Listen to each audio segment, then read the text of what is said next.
It's been just about a year, as a matter of fact, a year to the day since the great stock market crash. You remember that, right?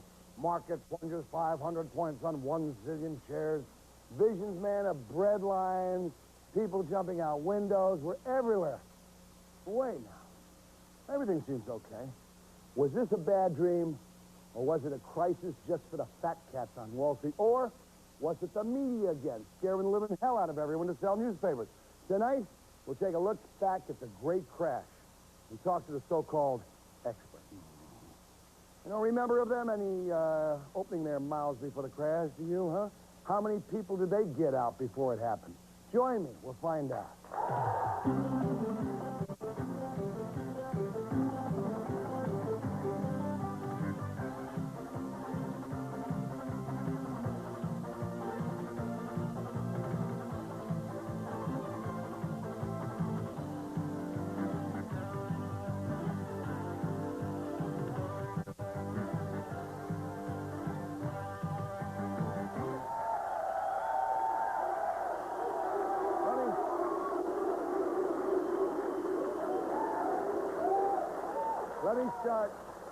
Let me start by introducing our guests at home base for you, all right?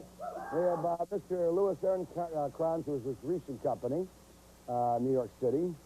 And we have Peter Grandich, I should say, who is the editor of the Grandich newsletter. Good evening to you, gentlemen. Good evening. All right, how are you? And no one at home, no one at Loudmouth yet. Lou, let me start with you. Now been a year since the great stock market crash of '87. In your opinion, was the crash a significant event to anyone other than a bunch of stockbrokers and $1,000 suits? No, it was a significant event to everybody because the stock market affects everybody, whether or not you own stock. You don't have to own stock to be affected. Wall Street exists so that companies can raise capital for new businesses. New businesses create jobs. Wall Street gets scared, people get scared, you get a crash, fewer jobs, the blue-collar worker gets it right in the neck. He gets fired, or there's no room for expansion. Also, you may not own stock, but the company you work for owns stock on a pension plan, profit-sharing plan, and that affects your retirement whenever you get retired. That doesn't matter if you're a school teacher or a millionaire manufacturer. However, not all that happened in the crash was that significant on the bad side. There were a lot of good things that happened. The fallout was... I mean, there was no appreciable change in the interest rates, inflation, unemployment. Well, in the long Why run, did this damn thing crash the way it did? Because it was going up to 6 years without a stop, and there were a lot of overpriced yuppies on Wall Street who thought it had to continue. 50% of the people employed in Wall Street in 1987 had never seen a bear market. You had to go back to 1981 to find it. So those of us who were around knew that it couldn't go on forever.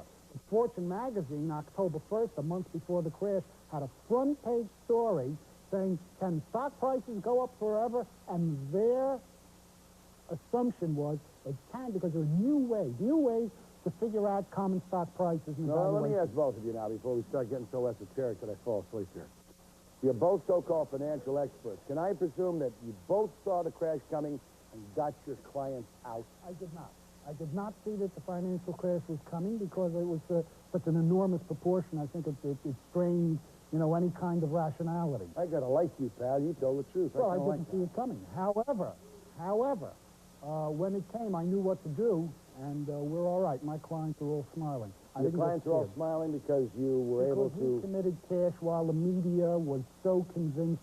First, the depression was coming, then inflation was coming, and the depression didn't come, inflation didn't come, and interest rates came down, and the stock prices are 22% higher than they were the day after the crash, so that's okay. Peter, how about you? Did you get your guys out? You've heard the typical Wall Street explanation now about the crash. Now I'll give you the real scenario of what occurred. First of all, Wall Street puts too many people in the market that just shouldn't be. We had a bubble burst, and unfortunately, the most people who suffered that bubble burst were the people who could ill afford to afford it in the first place. And unfortunately, I may not have as many years in the business as this gentleman, my 4 years or so. Many of us were just simply inexperienced. I will condone him on the fact that many didn't experience a crash, wouldn't know what it was like. Unfortunately, Wall Street doesn't worry about that too much. They're just concerned as long as you're producing, as long as you're bringing money in, because it's a sales organization, just like any other place. I mean, you guys, realistically, a lot of the guys down there are no damn different than magazine salesmen. I mean, you're soliciting from lists that you bought. I get 5 calls a day from every damn vice president that works for Merrill Lynch or whoever the hell it is. Oh, I was Ed Snyder, I'm vice president of investment for, you know, every poor SOB sitting out in that bullpen is a vice president. Well, I'll tell you this, Morton. Anybody that would have called...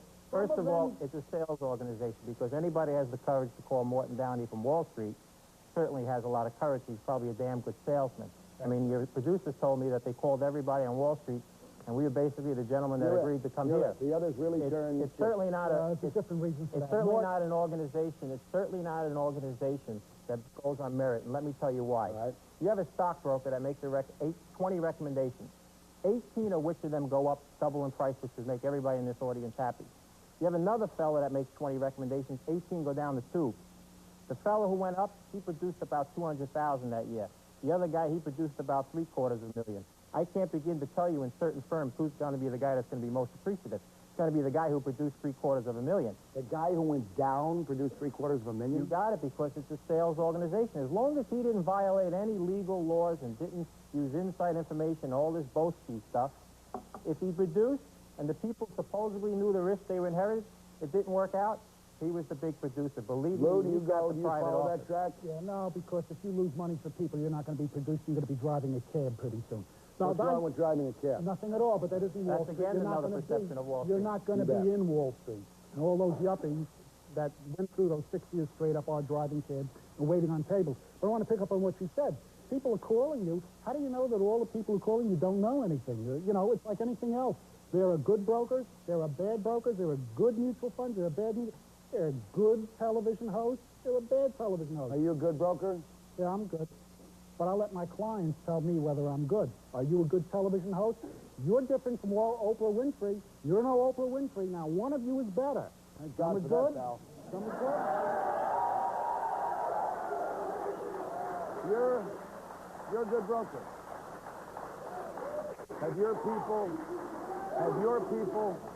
Have your people generally made money, and some of them made lots of money on your recommendations? Yeah, I think I'm probably the only money manager in Wall Street who can hand somebody a 10-year record. I like a record that goes through 3 bear markets. You a multi-millionaire yourself? No, sir, I'm not. If you're so damn smart, how come you get it for everyone else and not for yourself? You're assuming that I haven't made money. I didn't say I didn't make money.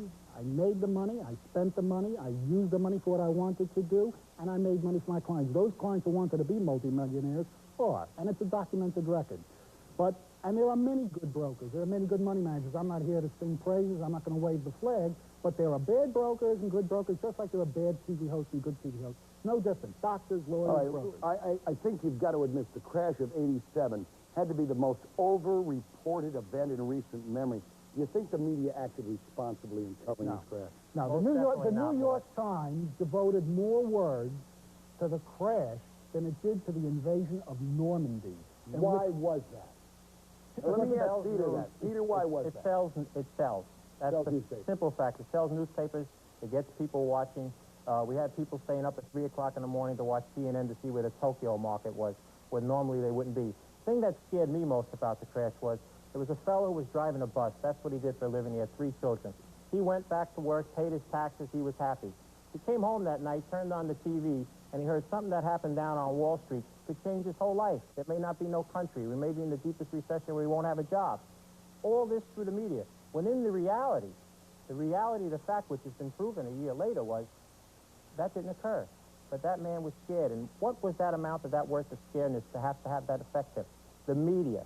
The media sold it. It wasn't Wall Street. For once, it wasn't Wall Street that scared everybody. I think if we learned anything from this crash, so-called crash, gentlemen, I think we learned that the economy must have been a hell of a lot stronger, and the emotions of the people and the trust of the people a lot stronger than the press, because we both know an economy can oftentimes run on emotion, all right? tell you this, And if Mark. you scare the hell out of people, you can create a chain reaction. We all went through 71. We all went through 66.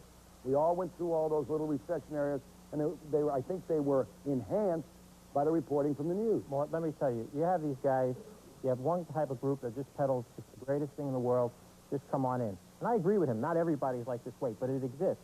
Then you have your gloom and doomers. The world's about to end, you better get into something, gold, whatever. They wrote the books in 72 about the Great Depression of 74.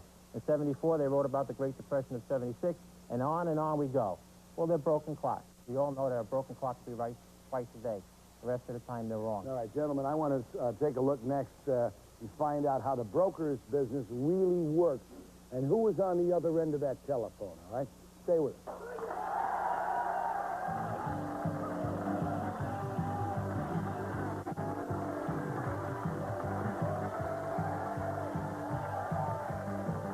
Furnished by Quality Limousine Service. When in New Jersey, call 201-785-9071.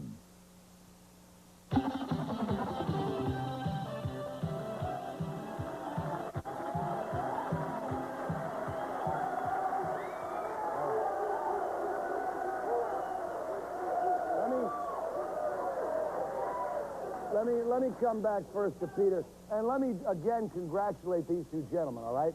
Because as usual, chicken you-know-what Wall Street refused. They all want to get a hold of me. They all want to talk to me. They all want to be on the show. In the audience, none of them want to face the people that they sell to. Peter, you've made your way to Wall Street, I think, in a very unusual fashion. You made a lot of money in the market, and your newsletter is one of the more respected ones. Now, what's your opinion of the average stockbroker these days? I would say that the minority in the business are worth their weight in gold. I used to head up investment strategy for a firm where I got to know maybe 50 brokers firsthand, day in and day out. If I wasn't in the business, maybe 5 or 10 I would have given my money to. The rest I wouldn't. And that's the extent of it. You have to recognize that in investments, there's only two types of advisors. Those who say what they think, as I believe both of us are, and those who say what they think you want to hear. And that's the only difference. Okay, what are the qualifications for someone to become a broker? Quite frankly, too easy. There are courses that are offered with some people in the audience tomorrow. If a brokerage firm wants to sponsor them, to go and take some cram courses and maybe in 2 months' time be a broker without any previous economic experience. Now, maybe some certain firms wouldn't hire them, but there are other types of firms which I know you've talked about in the past, maybe down in Florida or somewhere, that would be glad to put them, especially if they know how to handle a phone. That's the key to success of any good broker is the phone. All right, let me introduce Scott Johnson as the next institutional broker and the owner of probably one of the most popular clubs in New York City. Scotty, you used to work for Solomon Brothers, which, of course, is considered a top investment firm. Do you share Peter's view that a lot of stockbrokers are nothing more than used car salesmen or magazine salesmen in pinstripe suits? Well, most of the people I met were on the institutional side, and I think I can speak almost unilaterally and say they're extremely bright, motivated people, and one reason they're paid so much money. So was Ivan Boesky. No question. But, I mean, in every group of people, there are a few bad apples. I mean, it's true of any profession, as Lou said before. But everyone I met was extremely bright, extremely motivated, and the reason they made so much money is because they were in demand. I mean, people who hire them are not stupid. Dave Winfield makes a lot of money because George Steinbrenner thinks it's worth a lot of money to have Dave Winfield on his team. People say, well, how can this guy make so much money for playing a game, baseball? And people say that about stockbrokers and institutional people, too. They wouldn't be paid so much if their employers didn't think they were worth it. Okay, let me come back then to Well, I'd like to say something Peter. to that, Go ahead. if I may. In 1983, 82, I took $7,000 to a local brokerage firm. And through my own investing, I turned it into $125,000. Within a year and a half, through 2 recommendations from a broker, it went to 0. That guy was a 4-year college grad. He probably had MBAs, all the things, spoke with the words that I don't even understand to this day. But he still lost my money. So I don't think just because they're all bright and they're all smart and all have college degrees, that is a cure that they're going to be successful. Not the broker's fault. It's your fault. Why is it? Wait a second. Why is it my fault if I go to a... Why is it my fault if I go to a doctor for a circumcision, he cuts off my whole thing? Because you...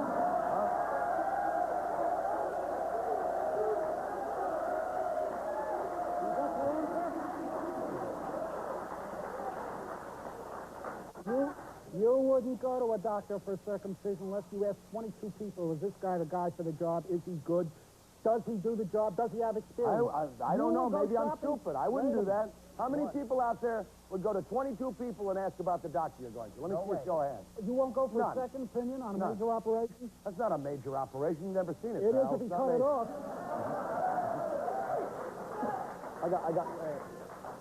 There's a gentleman's come down to the loudmouth.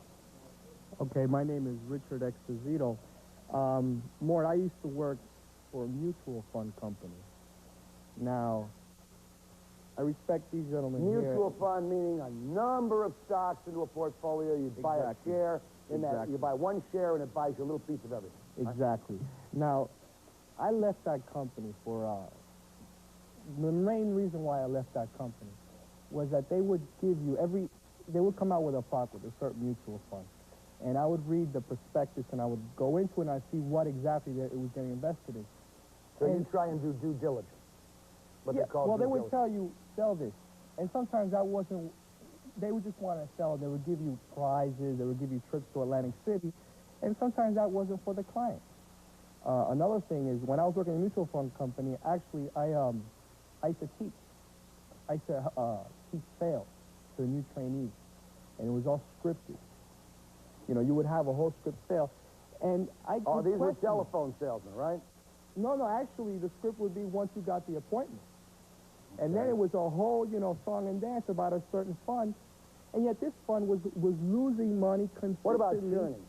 What about churning? What goes on? What is churning? Explain to our audience at home what is churning. Anybody that's seen the movie Wall Street and good old Bud Fox, the idea of get as many sales as you can, make a few bucks, and go on to the next one. I don't for 1 minute stand here and know that this gentleman does that. I know he doesn't do that, okay? But there are that have. Now, let's go back to your doctor point. You brought out a point that you just go to one doctor. That's true. Most people just go to one broker. They heard of a name through an advertisement. They go in. Sounds good. He has all these wonderful machines and facts, and they go with him. Maybe the very wealthy people who have millions of dollars checked and get references. So please, but Peter, get back to churning. Churning is simply this, a guy who buys something for the specific reason of just making a commission on it. The classic definition of churning is buying and selling in order to make commissions without any consideration whether this is good for the client. You give a guy $20,000, he does $40,000 worth of commission, and you get wiped out. He's done quite well. You've been wiped out. I went to a that's the Wall broker. I went Street to a broker, and I went to a broker in New Orleans years ago, right? With exactly the full amount of the year's salary that I had. I was making 15 grand. I gave it to my brother. I was working for a large firm, reputable firm. $15,000. He says, is this a discretionary account or non-discretionary? I didn't know what the hell they were. I signed the papers. He's my brother. You know, I signed the papers. Going to buy me three contracts of sugar. By God, he called me back within an hour. I doubled my money. I said, good, take the money out, and with the profit, invest as you have to. I went away for less than 1 week. When I came back, I had lost the original 15, and it was either 62 or 72 additional thousands of dollars. Is he the same doctor who did that operation on you? He was one of those. He was a Morton School of Finance graduate. He was a partner in a major Wall Street firm. He was like so many that I have met, anxious to stick his hand in your pocket and pull every dime out of it. Let me interject, excuse me. I don't talk to the slime. Morton. In any business, the best talent deals with the largest customers. And on Wall Street, that's institutional firms. It's the IBMs and Exxons, it's mutual funds. And the smaller the customer, the talent gets thinner and thinner and worse and worse. And there's no question it's true of any business. So in other words, the And little guy I'm again saying gets the in low your end of the case, totem at pole. least maybe not now, but before, you probably didn't get a guy too high on the totem pole. I find difficulty to believe that some partner of a major firm was dealing with your personal investments. It was a partner because he was my brother. Well, that Brother. explains. But When in reality, he was a mother.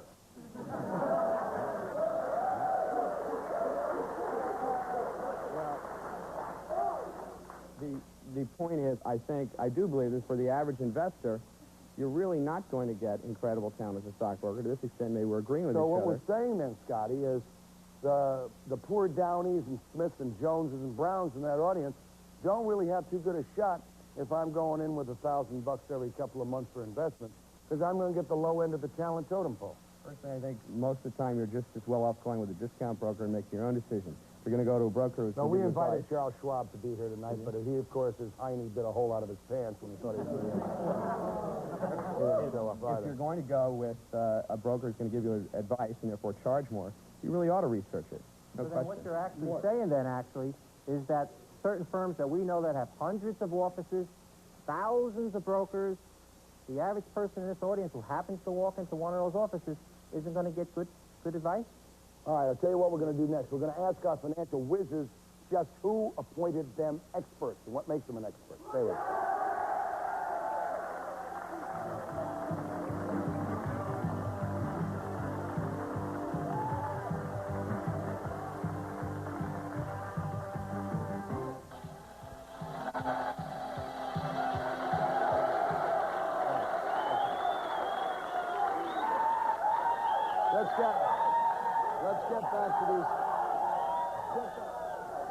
Let's get back to the fellas at home base, all right? Peter, let's get back to you. Let me start again. You and about 10,000 other guys write what's commonly called a market advisory letter. What in the world makes you such an expert, and what is your performance been? Well, let me answer the last part first. I've made 93 stock recommendations since I've been in the business. 79% of them were sold for profits of an average gain of 49% for holding the stock for about 9 months. That also means that 21% of them went down. How much did the 21% go down? Some of them went down to almost zero, if not zero. So if you took all 90, whatever it is, of your stock recommendations and put them together, what would be the overall average increase or decrease of those? 49% average gain, of course, not including dividends and or commission. Okay, would you say you had a 22%, 28%, 32% increase in the monies invested on your stock recommendations, all of them put together? 49%. 49%, all right? Now let me ask, let me go to Lewis. Tell me why your investment strategy is any different or any better than anybody else's. What background do you have to invest other people's money? Well, first of all, one of the things that I have is a long record. Unfortunately, it's 3 decades almost. And when you survive this business in 3 decades, you're going to be doing something right. The open market tells you, your ratings tell you how good or bad you are. My ratings are how many people deal with me and how long I've been doing it. If you want to know what's so unique about my newsletter and my approach, it's very simple. We have something called the Media Sentiment Index. We believe that whatever the media is 100% convinced about, we will go the other way. It's always wrong. The media is always wrong in economic matters. Well, I've been saying that for years. It's been that way since night. Well, don't start a newsletter now because I don't want any competition. It got thinned out, and we're happy where we are. We've been doing that since 1962. The 62 crash, the New York Times had it as headlines, is this 1929 again? And then the 1987 crash, the same headline, maybe written by the same guy. Is this 1929 again? 1929's hanging over our head like a specter. It'll happen that way in the thousand. Scotty, I'm going to come back to you, pal, because you spent 5 years of your life selling mutuals, municipal bonds to people. Now you're selling margaritas to yuppies, all right? At your Baja Club in New York, which is probably one of the hottest clubs in that town. Right now, what's a better investment, a Baja Club or the market? For me, it's the club. I mean, we're starting a new restaurant now as well. Oh, where's the restaurant going to be starting, Scotty, so I can get some free meals? Next December.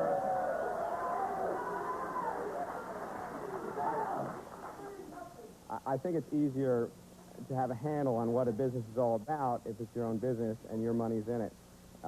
When you invest in the stock market, sometimes you can get so separated from where the money's actually going and understanding the businesses you're buying, it's sort of difficult to have a concept. It makes more sense, I think, rather than going through a stockbroker, to go through one of these gentlemen and buy a fund with a track record for the average investor. I look back on, just a second, Mr. Esposito, I look back on and all of us out here, we only had a few showing hands were invested in the market in any way, shape, or form. But in reality, any of us who have belonged to unions, I am forced to belong to a union to hold this job a real. Are they watching right now? From the union.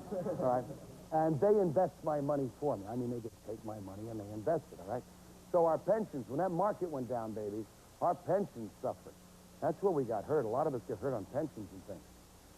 You've seen me do shows on yuppies and the great contributions that yuppies have made to this society. I mean, bracelets like this. Well, wait a minute. I'm tired of this yuppie thing. The average yuppie... Are you a yuppie? By most definitions, sure. But look, the average yuppie gets up in the morning, goes to work, does his job, pays taxes, and doesn't commit any crimes. If everyone did that, we'd have Mario Cuomo's shining city on the hill. I think this vilification of young people just because, Not young people. Don't say young people, man. all right, young people work on Wall Street. Yeah, a lot of young people work on Wall Street, don't their ass from their elbow. Most of the ones I know do. Most of the ones you do. I think they're misunderstood because Wall Street is misunderstood. The basic function of Wall Street is to get money from where it is to where it's needed. And usually in a broker's pocket.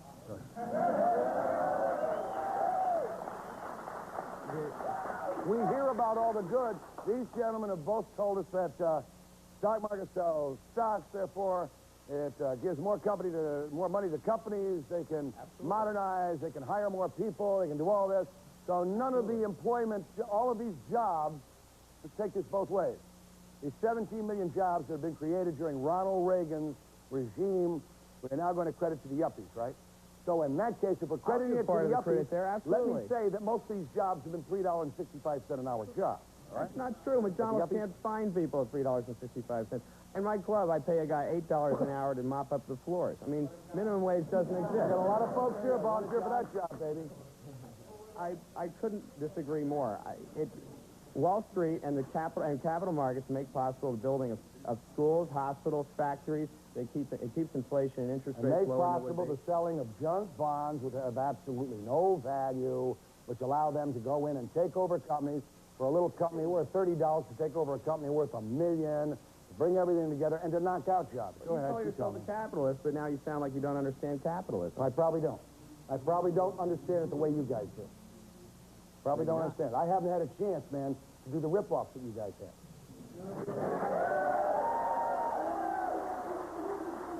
You know what capitalism means to me? Capitalism means to me, I'm very simplistic, right? Capitalism means to me, I go out, I work my buns off, I make money, I take care of my family. The extra savings I have, I probably put into a savings and loan institution, which now I find out is down the tube for $50 billion, all right? Because it's run by financial experts, all right? The financial experts have raped every working man in this country. And you're telling me that they're performing a service. Absolutely. I mean, not everyone is going to succeed, but essential in job creation and having a free economy is that capital be allowed to flow freely. That is Wall Street's function. They do it very well. How is it flowing freely when there are so many insider deals that we find out about now that have apparently been going on for years? That's not a free flow of capital. That's a diversion of capital. I couldn't agree more. I think it's wrong, and there are people who should be punished and are being punished for doing it. Let me go to Clay a second, because Clay Stokes here, I'll show you how capitalism works. Clay Stokes is a repo man. You're the one guy in the room who doesn't have an investment background, yet you meet a lot of investment types in your line of work. Exactly what do you do? Well, I take messages from the financial institutions where people borrow money, go out and repossess the cars and bring them back for the collateral for the bank. All right, I'm going to come back to you in just a second, because now you're talking a language a lot of us can understand. Back in a minute, gang.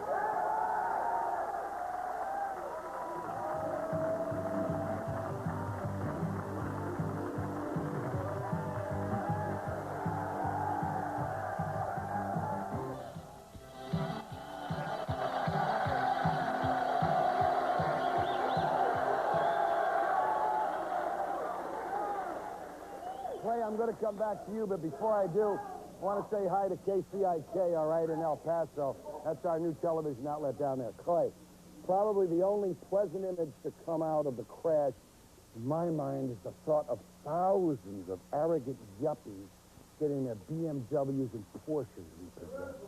Huh? I mean, is that what happened? Did you have a chance to sink your hooks into those kind of cars? No, there was a few cars there to be picked up from the yuppies or the BMWs, Just the a few, Porsches. huh? Yeah. The person who got hurt, the people who got hurt, were the blue-collar workers. Okay? Us. All right? A guy that's a contractor was working on somebody from Wall Street who was making $300,000 a year. The crash went down. He's making $100,000. Now he can't afford this addition that he just started. So he held the contractor's money back with a painter, whoever, it was. And we were there in his driveway at night, picking up his van or his pickup truck or whatever, dump truck, and now he's out of business. So like I suspected, again, it's the middle class that gets the butt chewed. Every time. Mr. Esposito. One thing more about the market. If you're not going to go in with more than $10,000, stay out of it. Go into other things. Right now I'm working for a financial company, basically dealing with insurance, annuities, and stuff like that. Long term, go into that. Do CDs, but don't go into a market with less than $10,000 because what's going to happen is the sales charge is going to get you, and you're really not going to get any quality stuff. Okay, we've heard now how the vans are picked up, the trucks are picked up, the cars are picked the little up, their cars white are picked cars up. are picked up. You go to Scotty. You've got one of the best clubs in America, and it is frequented by a lot of yuppies and a lot of real people too. All right. Like you. Yeah, I've been there a number of times. You bet your life. Let me ask you a question. Has your business suffered since the crash? We actually had our best week ever the week of the crash, which is... And they were all out getting drunk. Amazing, isn't it? Yuppies had more money to spend the week of the crash than the blue collar. I think that week they were driving a car. Since then, though, no, business has been fine. There is I mean, this fellow's absolutely right. Most people on Wall Street have been fine. I mean, a lot of people managed to keep their jobs. My whole unit was fired right around the crash. Every single other person got another job on the street in my unit. I decided not to go back to the street and do my own thing. Louis, I got $10,000. I come to you. Right, buy out a check. I'll take I it. come out, I give you, sure, I know, I'll never see it again. I come up with 10 grand. I come up with 10 grand. I say, okay, Louis, huh? He'll lend me the money. He'll lend it to me, man. Okay. I'll lend it to him. I got 10 grand. I got 10 grand. I say to you, I want to invest it, manage my money. What are you going to do with 10 grand?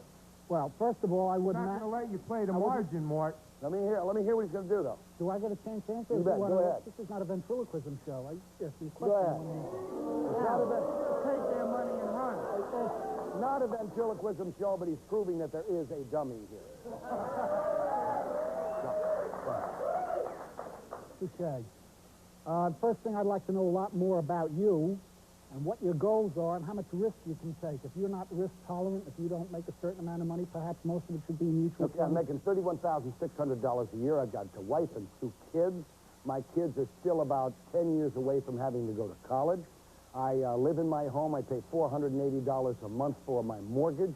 I have a second-hand car. My wife drives a second-hand car, and she also works and holds a job. I would not let you invest in common stocks, but I would have you invest in common stock mutual funds and maybe a bond fund.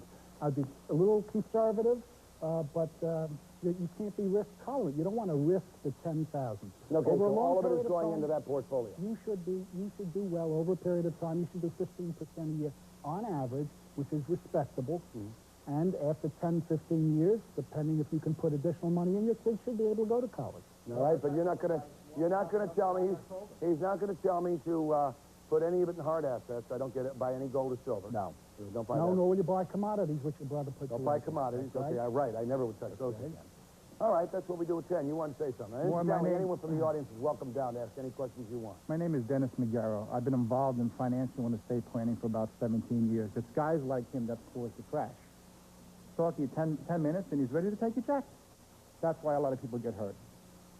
If I was going to do any type of business with you at all, I would sit down 2.5, 3 hours with you. I would do what's called a full financial estate and financial profile on you and your family. How did you become an estate planner? I went to school, education. I became an estate planner. I became an estate planner in Florida with 2 weeks of training. All right? And it's people that are in the business 3, 4 years that have taken people's monies, and people today have suffered. I mean, I became an estate planner. I can't balance my check. Mort, let me say something here. You know, I brought out that a great majority of people perhaps aren't that good in this business. They give advice. He happens to be attacking the wrong man. This man happens to have done very well in the market. He's a minority, but he's done well. This game of financial planning that came out, the new words, you know, it used to be just a stockbroker. You sold stocks and bonds. Then they became financial planners. And they said, look, stockbrokers are the worst to go to. They're going to just want to take your money and go. So they give them a whole plan. And then they put them in 6% loaded funds, 8% loaded funds. And now the banks are hiring these people, so the banks can have the entire financial service, and too. if we pass the law breaking down the Glass-Steagall Act, we're going to let the banks in. Of course you're going to let the banks in. You've Now got a you're guy gonna like Ferdinand St. Germain, who's head of that Now you're going to committee. get your once-a-week deposit, who normally is just trying to save $200 a week so he can have a nice retirement and pay for his kids' college. He's going to pass an array of, hey, you want to buy some real estate? You want to buy some bonds? All in that bank. It's going to come a supermarket. be very concerned about the bank selling investments. You're not these financial planners. You haven't even done any type of service for this man, but you're ready to take a check. You knocked him for 10 minutes No, knowing him. No, he says that's 10 minutes. really he's not ready his to take a fault check. because the Give gentleman... the man a service. Spend some time with the Okay, man. I think Do that an gentleman, analysis. it is not his fault. He obviously has a hearing disability because the first thing I said to Morton I have was, a hearing I'd have to know a You're ready to lot bury this more. man 6 feet under. I'd 5 have minutes, to- you take his money. I'd have to know a Give lot the man more. some service. I'd have to know. I'll tell you what we'll do. Next, we'll go to our audience and give them a chance to ask the questions, all right? And find out.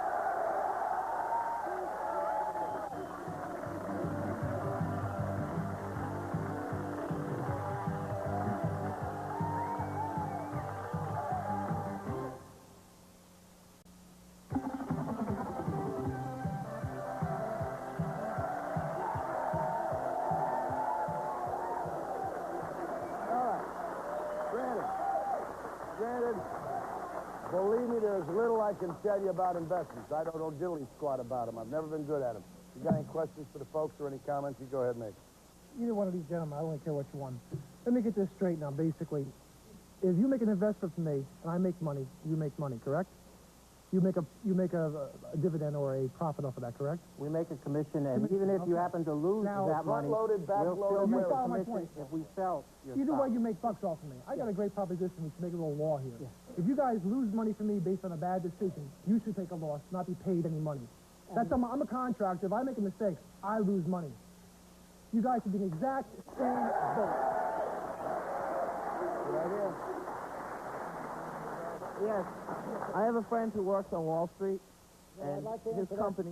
Okay, you want to answer this question? Just they Go just ahead. ask questions nobody answers? Go ahead, you answer. Go ahead. I happen to agree with you, and I think that if brokers contributed to the account in the sense that they would share in the profits and share in the losses, that would be perfectly fine. The people would never stand for it.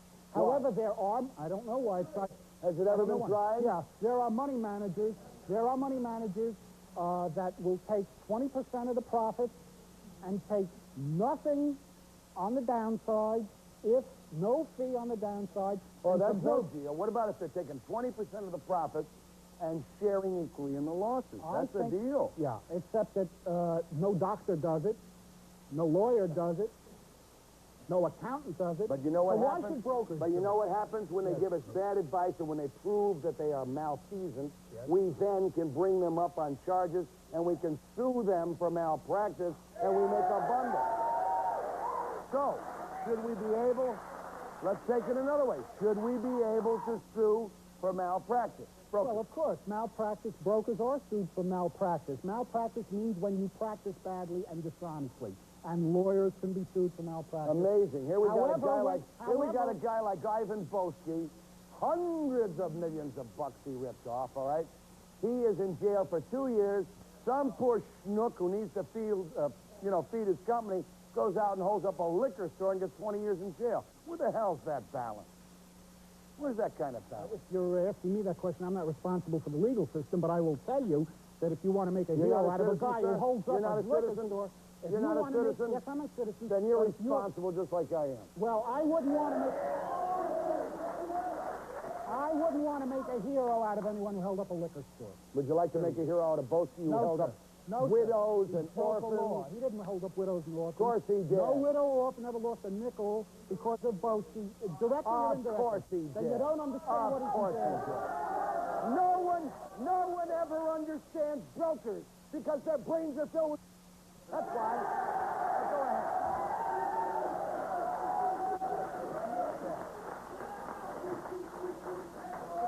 Go ahead, ma'am.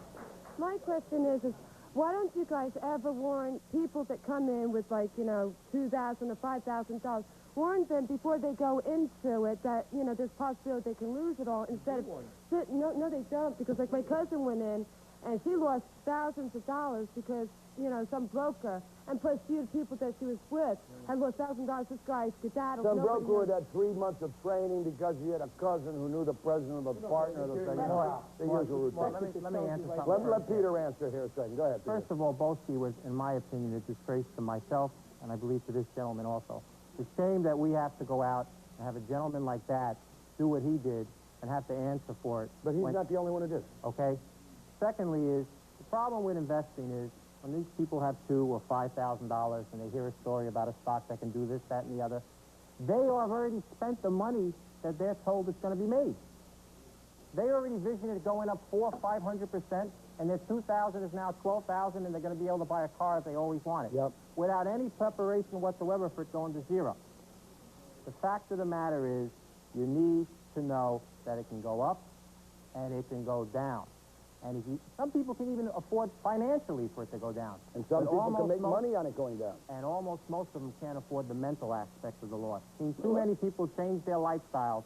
Guys used to be a salesman going out and making calls, and now every half hour he's got to listen to the radio because he's worried if the market's going to fall. You know, we've heard the success stories of the brokers. Clay, you have to repo all the time. That's got to be a heart-sick business once in a while. Yeah. You know, you're taking away someone's livelihood, someone's way of getting to work. You're putting a hook into that car. It must really make you feel like a horse sometimes. Sometimes. All right. But at the other times, there's a lot of people out there that are just out to beat the banks or the lending institutions for the money. You really think people are like that? Well, if I repossessed your car and a month later I'm back in your driveway repossessing a car that you went to another bank when you couldn't afford it, and this happens 4 or 5 times, you tell me. That might be the only way I can survive. Have you ever had a car repoed? No. I have. How many people have had a car repoed in here? Only a couple of us, maybe 5 or 6 of us. I've had a repo. I don't think you've lived till you've had a repo. I mean, nothing like going out, nothing like seeing the hook on the car, jumping in and saying, I got to take my wife to the hospital, she's having a baby, and the guy's saying, You're right, Mort. But when you went to the bank, you know where to get the money from, I went to another right? bank and got more money for another car. Okay, but you know where it was. You should know where to pay it back. I had 1 late payment, not 2, 1. And the bank came back to me and said, hey, listen, you can have the car back, but we want 5 payments, including the payment. I couldn't make the 5 payments, but I could go to another bank with 1 lousy month and get another car. That's correct. So who's wrong, me or the bank? The bank for taking it 1 month and not calling you to make some kind of arrangement. You're the right. bank is not in the used car business. You're right. And they're not in the housing business or anything else, but they're in will be every soon. business now. And they'll be there soon. We'll be back with our audience. Stand by.